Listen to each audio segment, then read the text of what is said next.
সকল বন্ধুরা জিডির জন্য প্রিপারেশন নিচ্ছ, তোমাদের পরীক্ষা আর 20 দিন বাকি। তো একটি নতুন মক টেস্ট ভিডিও নিয়ে চলে এসেছি। প্রথম প্রশ্ন, রবার্ট ক্লাইভ কবে ভারতে এসেছিল? 1743 সালে।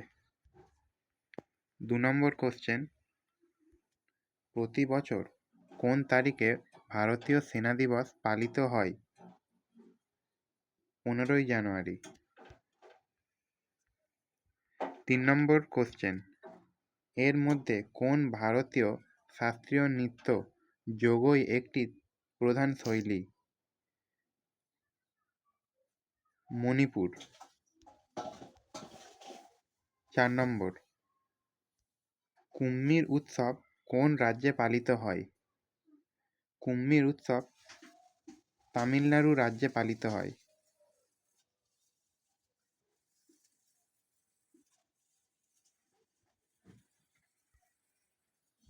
5 নম্বর, বস্তার দশেরা কোন রাজ্যের একটি উৎসব? ছত্তিশগড়।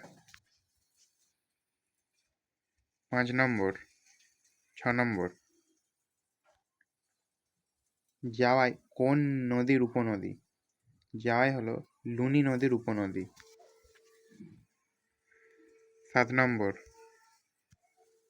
হর্নবিল উৎসব কত দিন ধরে পালিত হয়? 10 দিন ধরে।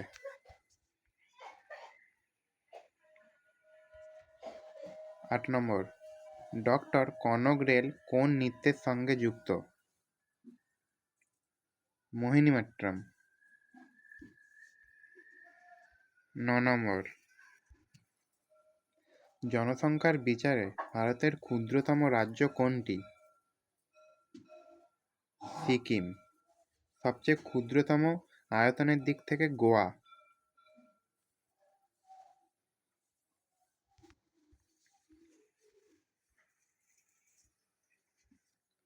10 নম্বর কোশ্চেন, ভোটদানের জন্য 21 বছর থেকে কমিয়ে 18 বছর করা হয় কততম সংবিধান সংশোধনীতে? 61তম। তো তোমাদের কটি ঠিক গেল অবশ্যই কমেন্টে জানাবে। Tata, bye bye.